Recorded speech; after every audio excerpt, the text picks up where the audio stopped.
السلام عليكم البنات، كي دايرين؟ لاباس عليكم؟ نتمنى تكون احوالكم بخير وعلى خير ان شاء الله. مبروك عليكم العواشر، الله يدخلها عليكم بالصحه والسلامه واش ما تمنيتو يا ربي. كما كتشوفوا معايا جيت اليوم نحضر معكم فيديو جديد ديال الكنافه معسله، كتجي رائعه ما شاء الله. نتمنى ان شاء الله تنال الاعجاب ديالكم، ونتمنى ان شاء الله تكون الطريقه باينه وواضحه. صراحه كتجي زوينه بزاف، لا في رمضان ولا في الاعياد ولا في المناسبات، صراحه كتجي راقيه وزوينه. نتمنى ان شاء الله نال الاعجاب ديالكم، وغادي نشارك معكم الطريقه ان شاء الله ومقادير اللي غادي نحتاجو هما هادو.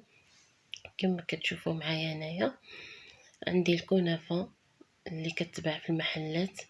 كما كتشوفوا كتاخدي الكميه اللي بغيتي، كيلو ولا نص كيلو على حسب الكميه اللي غادي ديري.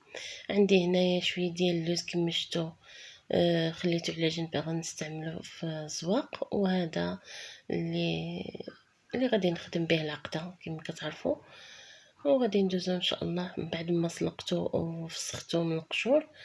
هذا غادي خليته تنشف مزيان، وغادي نطحنو غير مهرمش باش نزوق به ان شاء الله الكنافه ديالي.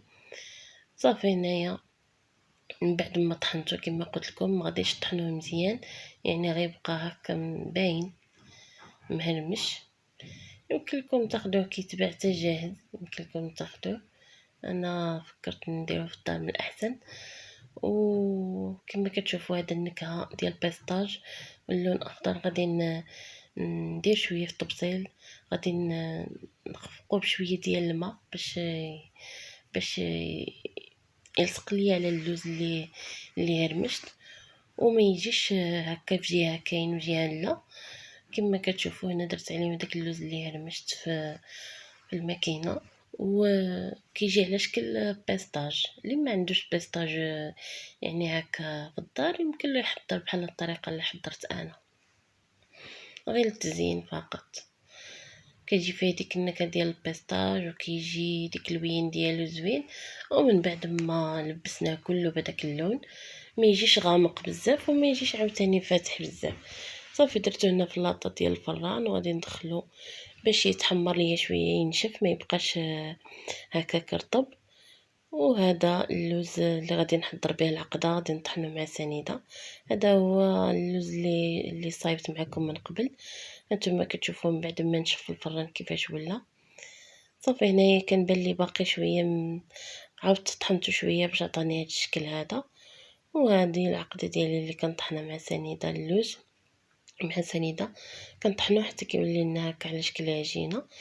صافي كنخليوه على جنب، نوجدوا العقده نتوما عارفين، يعني كنحتاجوا لها المسكه والزبده وشويه الزهر، واحد معلقه الكليكوز كنعجنوها. وهذه الكنافه كما شفتوا من بعد ما كنفتحها بحال هكا، كنفتحها مزيان مزيان كلها.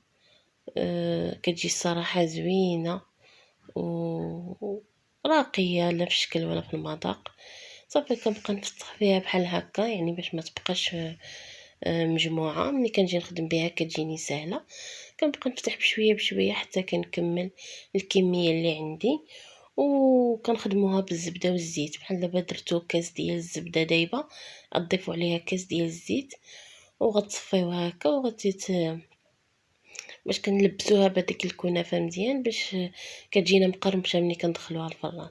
لابد من ديك العمليه ديال الزبده تذوب مزيان حتى تنشف من الماء، وعاد نزيدو عليها الزيت. الكميه اللي درتي الزبده تزيد عليها الزيت يعني، وكتكون الكميه ديال الزبده والزيت نص ديال الكنافه. بحال دابا عندي 500 غرام د الكنافه غادي نديرو 250 غرام ما بين الزبده والزيت. كما كتشوفوا هنايا كنلبسوها مزيان بديك الزبده والزيت مزيان، كنبقاو نحاولوا ندخلوها حتى كتلبس لينا مزيان. صافي كنخليوها على جنب باش نخدموا بها ان شاء الله. انتما كتشوفوا يعني كنحاول ما امكن كلها تجي مشربه ديك الزبده والزيت، كنحاولوا نديروا الكميه اللي تكفانا.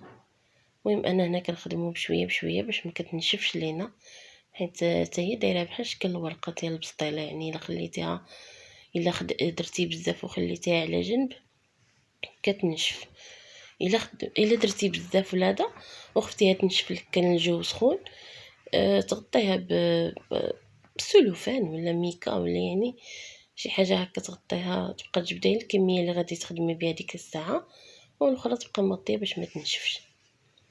صافي هنايا من بعد ما لبستها كلها بالزبده والزيت كما كتشوفوا، خليتها على جنب.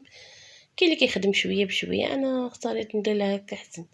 هذه هي العقده اللي وجدت من قبل كما شفتوا، خديت منها الكميه اللي غادي تكفاني، كورتها كويرات بحال هكا، يعني القياس اللي غادي يكفاني في داك الزليفه اللي غادي نخدم بها. انا اختاريت نخدمها في هاد الزليفه هذه ديال الزاج صغيره. كاين المطبع، كاين اللي بغى كل واحد الشكل اللي بغى يعمرو بها، وكاين اللي يمكن له يعمرها بالمكسرات يعني باي حشوه، بالقشده، باي حاجه بغيتو. انا هنا خديت الطريف ديال السلوفان غادي نديرو في ديك الزليفه باش منين نبغي نحيدها تجيني سهله، ما تبقاش تلصق ليا في ديك الزليفه. صافي هنايا كنديرو السلوفان في ديك الزليفه، كناخدو شويه ديال الكنافه كنحطوها في ديك الزليفه بحال هكا. نتوما تشوفوا معايا الطريقه، كنحاول نسخها مزيان، كنحاول ما نخليهاش هكا مجموعه في بلاصه وحده. صافي ندير الكميه بحال النص ديال ديك الزليفه، كندير هاد الكنافه، كندير واحد الكويره ديال العقده كما شفتوا، كنضيف عليها عاوتاني كنافه من الفوق، ونحاول نضغط مزيان حتى تاخد ليا الشكل ديال هذيك الزليفه اللي عندي كما شفتوا. كنحاول نضغط عليها مزيان بصباعي،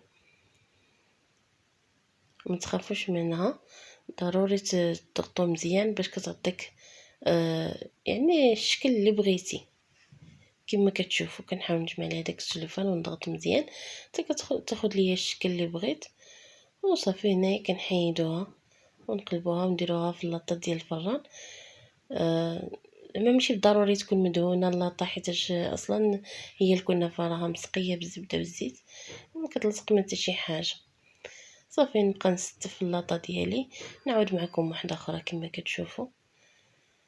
ملي كناخذوا شويه د الكنافه كنديروا عليها العقده، كما قلت لكم يمكن لكم مكسرات، اي حاجه عندكم متوفره في الدار يمكن لكم ديروا بها.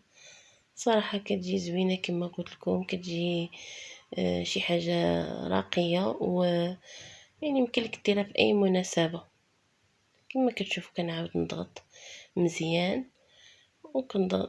نحاول نجمع عليها داك السلوفان هكا باش تاخد ليا الشكل اللي بغيت. يمكن لكم ديروها في السيليكون، يمكن لكم ديروها في اي حاجه بغيتو، الشكل اللي بغيتو. انا اختاريت نديرها بهذه الطريقه هذه. نتمنى ان شاء الله تنال الاعجاب ديالكم، يكون الفيديو ديالكم واضح، وما تنسونيش الى عجبكم الفيديو ما تنسونيش من اللايكات، واللي مازال مشتركش في القناه يشترك فيها باش تشجعوني ونزيد نصور لكم فيديوهات اخرين ان شاء الله. كما كتشوفوا عاودت معكم واحده اخرى باش يكون واضح اكثر. ونتمنى ان شاء الله الى عجبكم الفيديو تبارطاجيوه مع العائله ديالكم، حبابكم وصحابكم باش تعمل فائده. واي واحد يجرب يعني اي حاجه ما نشوفوهاش مستحيله نجربوها. انسان حتى واحد ما خلق معلم، يعني ضروري انسان يعني كيبقى يشوف من واحد لواحد وكيتعلم. وانا الصراحه كنت شتا عند بنت عمتي عجبتني بزاف، وقلت علاش لا ما نجربهاش معكم. الصراحه هي اللي عطاتني الطريقه وكل شيء. الله يعطيها الصحه تبارك الله عليها وشكرا. نتوما كتشوفوا كيفاش من بعد ما ساليت اللاطه ديالي هنايا كتحاول تزيرها مزيان في اللاطه، ودخلتها الفران هنايا طيب على درجه حراره 150 من الفوق ومن التحت. وهنايا كنسخن العسل ديالي باش نسقيها، يعني كنسخنو باش يجي خفيف. من بعد هنايا ما طابت ليا الكنافه كما كتشوفوا حتى كتاخذ واحد اللون ذهب، يعني من التحت او من الفوق كتطيب، يعني ماشي كنحتاج عاد نحمرها من الفوق ولا شي حاجه، يعني كطيب ليا طيبه وحده. خلاص اللي عنده الفران الغاز ضروري غير يهبطها لتحت باش تحمر شويه من الفوق. وطيب على عافية مهيلة باش كطيب مزيان. صافي هنايا من بعد ما تحمرات لي كما شفتوا غادي نسقيها بالعسل بهذه الطريقه هذه. نتمنى ان شاء الله يكون الفيديو واضح وتنال الاعجاب ديالكم، وشكرا لكم بزاف للدعم ديالكم التتبع ديالكم ليا، وخا كنطول عليكم الغيبه. نتمنى ان شاء الله تشجعوني باش ما نبقاش نغيب بزاف، وما تنساونيش من اللايكات ومن الاشتراك ديالكم ومن التعاليق ديالكم الزوينه، فضلا منكم وليس امرا. وشكرا لكم بزاف، ونتمنى ان شاء الله يكون هذا الفيديو خفيف وظريف عليكم، ويكون الفيديو زوين وواضح لكم وباين كما كتشوفوا هنايا كنلبسوها مزيان بداك العسل. راه كتشرب الكميه اللي محتاجه، واللي بقى راه كيبقى في اللاطه ماشي مشكل. من بعد ما نساليها كلها نسقيها، غناخد واحد كبيرطات اللي يجيوني فيها تجيني فيها الكنافه على حسب نتوما القالب اللي درتو. بغيتو كانت درتوها صغيرة تحتاجو غير كبيرطات صغار، كنتو درتوها كبيرة تحتاجو كبيرطات كبار على حسب الحجم اللي درتو نتوما. صافي وهنايا غادي نستمر بنفس الطريقة حتى نكمل الكمية اللي عندي د العسل، نكمل الحبات كاملين نسقيهم، يعني ما نخلي حتى شي وحده ناشفة. وكما شفتوا راه كتشرب غير اللي يعني الكميه اللي محتاجه هي. صافي هنايا من بعد ما شربت داك العسل كما شفتوا راه كيجي فيه واحد البريو زوين الا لاحظتوا في الفيديو. صافي وهنايا من بعد ما ساليتها خديت كويرطات كما قلت لكم، درتها في كويرطات وزينتها بداك اللوز اللي حضرت معكم على شكل بيستاج.